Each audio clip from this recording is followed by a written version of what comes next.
gente vai seguir elas mesmo. Uhum. A primeira é se o senhor participa de algum grupo relacionado com o tema. Eu participo, sim, eu participo de grupos de defesa dos direitos das pessoas com deficiência visual. Esse grupo é bastante ativo, tem uma atividade voltada à conscientização dos deficientes visuais com relação aos seus direitos e desenvolve também ações com vistas a possibilitar uma maior inclusão dos deficientes visuais na sociedade brasileira e a superação de barreiras que eles enfrentam, sobretudo no âmbito do trabalho e no âmbito escolar. Como o senhor entende a multiplicidade de, abre aspas, tipos, fecha aspas, de deficiência? Como algo absolutamente normal. A deficiência comporta uma multiplicidade de tipos, deficiência visual, a deficiência locomotora, a deficiência mental, enfim, diversidades de deficiências, diversidades requerem tratamentos específicos. Quer dizer, a diversidade é uma característica inerente ao campo da deficiência. A deficiência não abrange um campo único, que compreenda uma única realidade, mas abrange realidades múltiplas e exige que haja olhares diferenciados para cada uma dessas realidades com vistas às especificidades que as caracterizam.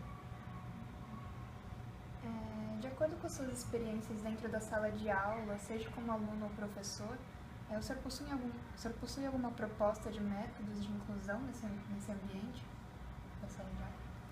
Olha, eu possuo sim.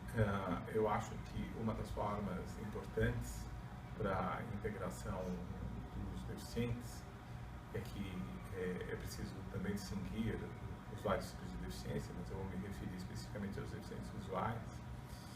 Uma das formas de integração dos deficientes visuais, primeiro, é possibilitar aos deficientes visuais as condições para que eles possam participar produtivamente das aulas. Eu me refiro, por exemplo, às aulas na Faculdade de Direito da Universidade de São Paulo. E eu lamento que a Faculdade de Direito não contempla nenhum programa, bem como a própria Universidade de São Paulo, de adquirir alguns equipamentos que são básicos para o exercício de direitos fundamentais dos deficientes visuais, como, por exemplo, o direito à educação. A educação dos deficientes visuais requer um computador, requer um programa de voz, requer que haja uma impressora braille, e tudo isso falta na Faculdade de Direito. Então, há, em primeiro lugar, uma falta de condições objetivas para a integração dos deficientes visuais na sala de aula, no ensino, seja ele de graduação, seja ele de pós-graduação. Então, a minha primeira proposta é que haja uma ação efetiva por parte da Universidade de São Paulo, com objetivo voltado à aquisição de equipamentos que possibilitam uma ampla inserção do deficiente na sala de aula. Em segundo lugar, eu acho que existem possibilidades também de tornar o deficiente muito mais participativo na sala de aula e muito mais ativo. Digamos que não haja uma deficiência visual completa, que não estamos falando da cegueira, mas de uma deficiência visual parcial, em que haja a possibilidade de o aluno ler, mas que ele tenha dificuldade de ler aquilo que o professor tem a escrever no quadro. Acho que o professor poderia muito bem ser compreensivo em ler em voz alta aquilo que ele está escrevendo. Isso facilitaria o deficiente visual a notar aquilo que o professor diz. Essa seria uma forma importante também de inserção. E há uma outra forma importante de inserção que diz respeito ao relacionamento do deficiente visual com os outros alunos. E eu acho que cabe ao professor a tarefa de, no relacionamento com os alunos, mostrar que a deficiência é um obstáculo que se projeta na vida daquele que a possui, mas que não é um obstáculo insuperável, é um obstáculo absolutamente transponível, e a transposição desse obstáculo muitas vezes requer ajuda, a cooperação e a solidariedade dos demais. Então, acho que é também uma função do professor, faz parte também desse método de inclusão, a ideia e a proposição de ações solidárias com vistas a uma maior integração do deficiente visual na sala de aula. E, obviamente, isso não se aplica apenas ao deficiente visual, mas outras formas de deficiência, como a deficiência motora, por exemplo. Professora, aproveitando que você falou bastante da USP, assim, qual que é a sua visão sobre reserva de vagas em concursos, em vestibulares ou algum tipo de política afirmativa para a inclusão das pessoas com deficiência? Bom, antes até de falar sobre as políticas afirmativas, eu queria acrescentar algo que eu julgo ser extremamente relevante.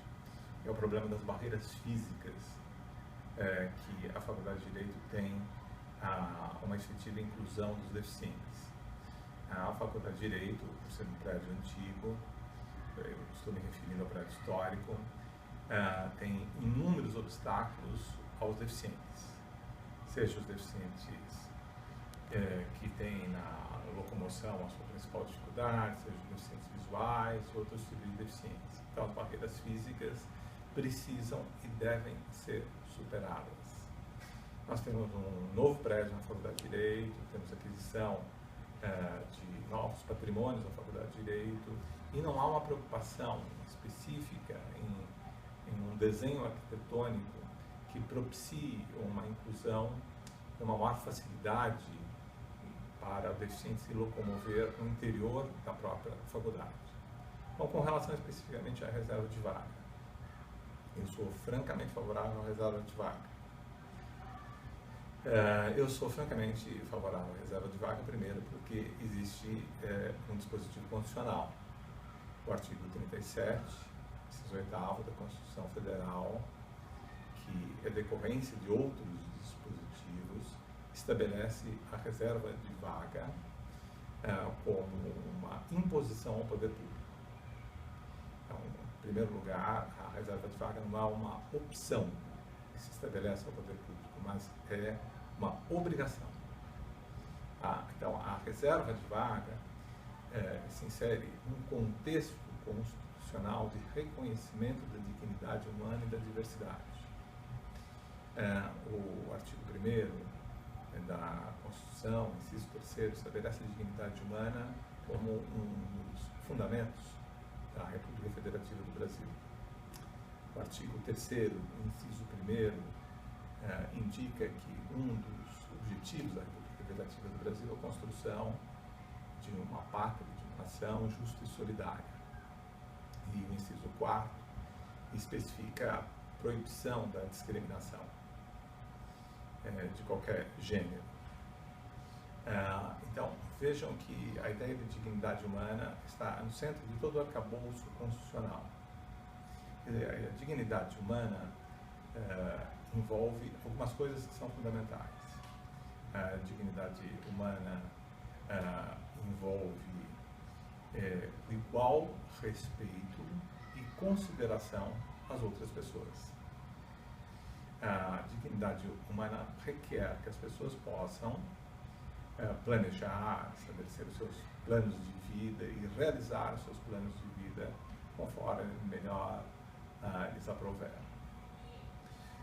Então, vejam que a dignidade humana, nesse sentido, é um pressuposto ético que foi também elevado à condição de uma diretriz constitucional. E eu concebo os direitos como trunfos, sobretudo os direitos políticos. E os direitos como trunfos requerem razões para que eles possam existir, para que as pessoas que agem na condição de representantes da pessoa artificial, que nós chamamos de estados, ajam desta ou daquela maneira. Então, os direitos políticos, nesse sentido, são trunfos. Os direitos legais podem igualmente ser direitos políticos. Então, quando nós estamos falando dos direitos das pessoas com deficiência na Constituição, nós estamos falando em direitos legais, porque são direitos que são previstos pelo ordenamento jurídico, pela Constituição brasileira, mas nós estamos falando também da existência de direitos políticos. Direitos políticos no sentido que estabelecem uma relação entre o todo, entre a coletividade e os seus membros. E me parece que uma das ideias fortes da ideia de dignidade humana que está no centro de todo o edifício constitucional é a ideia de uma solidariedade. E essa ideia de solidariedade envolve uma solidariedade não só entre os indivíduos entre si, mas do todo em relação às partes. Então, vejam que a ideia da reserva de vaga é uma ideia que decorre da dignidade humana, da consideração que os seres humanos são diferentes e de que o reconhecimento dessa diferença exige que para alguns indivíduos, para as pessoas com deficiência, é necessário que se atendam alguns requisitos para que essa integração possa se verificar em melhores condições. Enfim, se não houver reserva de vagas, há uma desigualdade de oportunidades. A reserva de vagas amplia a possibilidade de uma igualação das oportunidades.